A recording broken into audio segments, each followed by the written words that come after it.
these are the messages that we're trying to get out because we don't want people to die.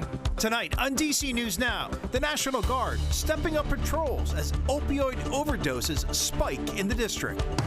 New video showing a man appearing to put a gun to a kid's head at a DC skate park. Police need your help to track down the suspect.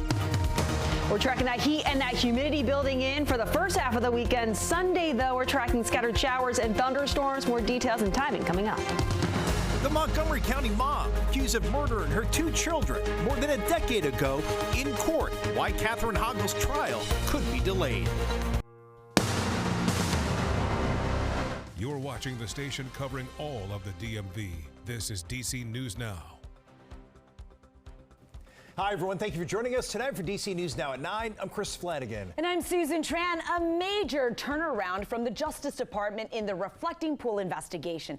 It has now dropped the criminal charge against former Olympian David Hearn, who was accused of purposely damaging the monument. The government's attorney now says the quickly peeling blue coating was due to a flawed installation by the contractor, as well as the rush to complete the project in time for the 4th of July celebrations. In the 20-page court filing, the U.S. attorney writing, given all of this newly discovered information, it is difficult to attribute the widespread damage to vandalism.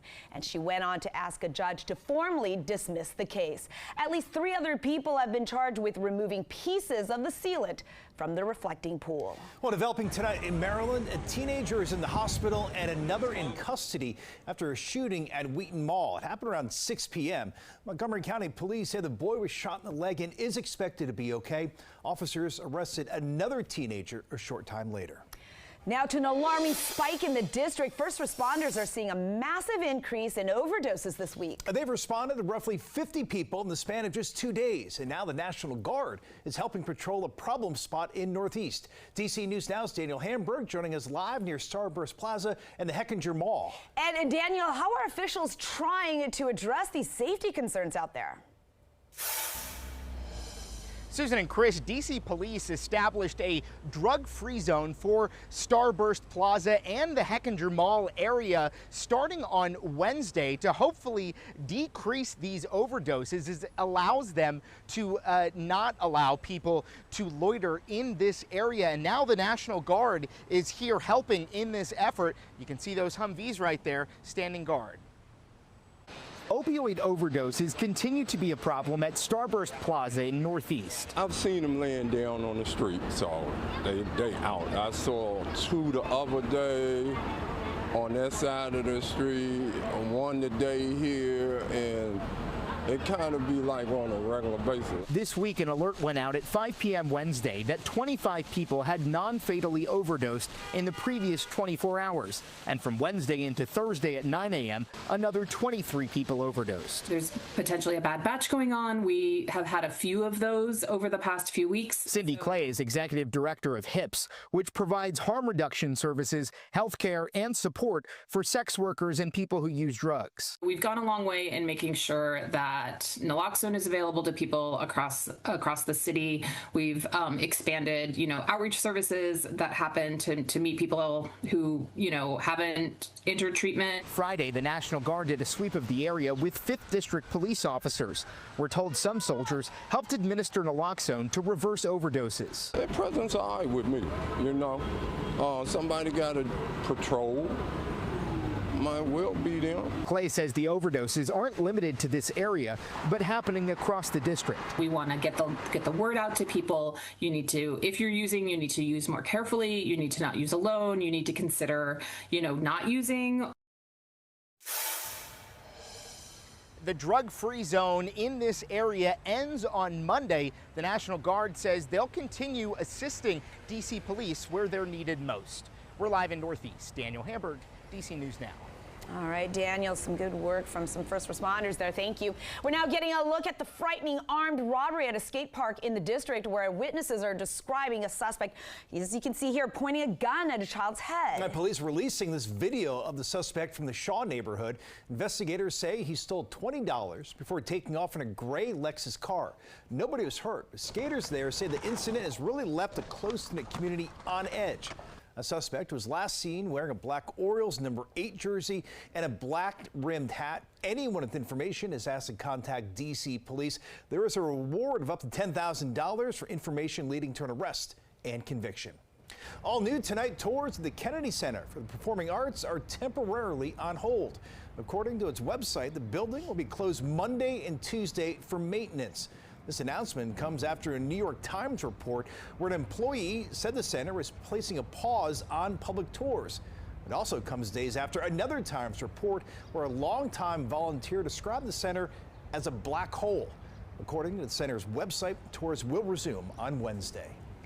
All right, my friends, happy Friday to all who celebrate, and I hope it's everyone. All of us. Yes. And, okay, it was hot, it was sunny, very summer-like, and it's going to get even more so. Yeah, we're going to be tracking more of the heat, more of that humidity out there Saturday. I would still say Saturday is the pick of the weekend, just because Sunday, tracking more scattered shower and thunderstorm chances. So if anyone has outdoor plans, you might have to, work around those storm chances as we look ahead towards the second half of the weekend. So keep that in mind.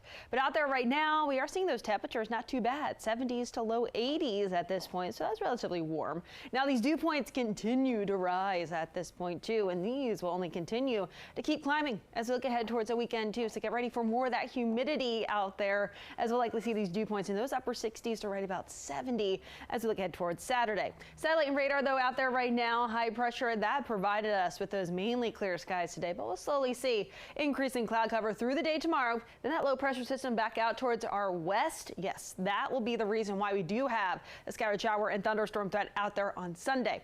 Highs tomorrow, we see 90s for much of the area, going with a high of 92 in DC. And when you factor in that humidity, it's going to feel even hotter. So if you're trying to plan out your Saturday, yes, you will notice more of those clouds building in. So for at least the morning hours, at least we do see those sunny breaks. But then by the middle of the afternoon, we see mainly cloudy skies, but still heating things up. But then I'll have more details on the timing of those scattered showers and thunderstorms, though, for Sunday in just a few minutes.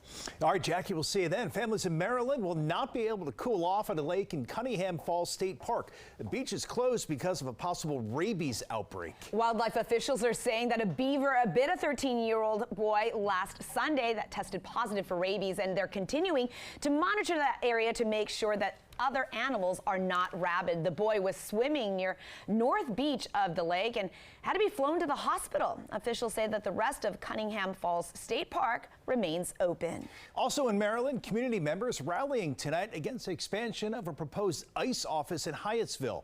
Earlier this month, Prince George's County Council approving the Immigration and Customs Enforcement's request to expand their space on Bellcrest Road near the mall at Prince George's. The move comes months after Council approved a package of bills that limits how and where federal immigration enforcement can operate.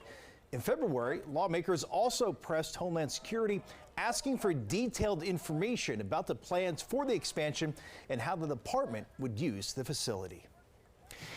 Happening now, we have seen some concerning teen takeovers in the district this summer, where large groups of kids are accused of creating really dangerous and damaging scenes. It also has advocates calling on community leaders to do more, so teens have alternative activities. DC News Now's Dave Laval joining us live from Southeast. All right, so Dave, tell us about this organization's efforts to get kids on the court instead of in court.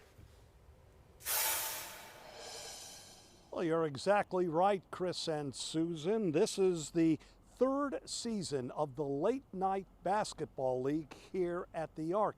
But this year is different, as something new has been added.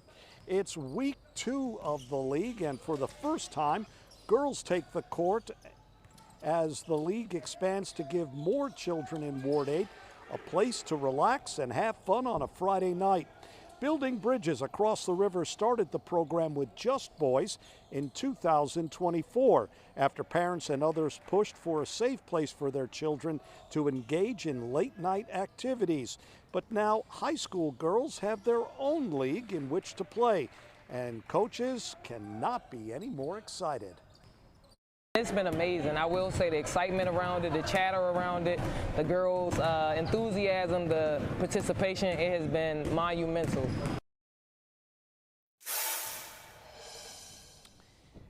And the girls play on Friday nights while the boys play on Saturday nights. The regular season wraps up at the end of August, as the championship tournament will take place September 1st or September 11th through the 13th. Coming up at 10 o'clock, you'll hear what the girls have to say about having their own league.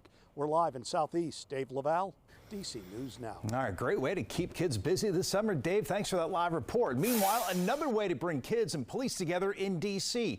It's through music and activities. MPD's Youth Advisory Board hosting its first ever Kids Impact Fest.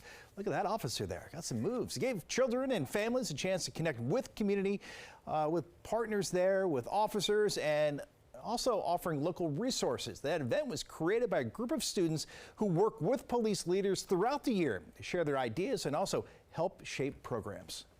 My goal for this event definitely is for the teens, like teens, youth, families, just to come in like for a safe space and like show that not every police officer, not everything that has to do with policing and things of that nature are bad. We're also trying to create that safe space for our young people to be during the summer. Organizers say the goal is to build trust and make sure kids have a voice in the future of their neighborhoods. Coming up here in DC News Now at 9, a fiery Friday hearing. My prosecutors say a Montgomery County mom accused of killing her 2 kids more than a decade ago waited too long to use an insanity defense. The debate on data centers continues in Virginia. A look at some proposals urging the governor to put a pause on building any new facilities. And ahead at 9:30, offering time off for a new child, a sick family member, or a personal medical need. The legislation that proposes expanding paid family leave.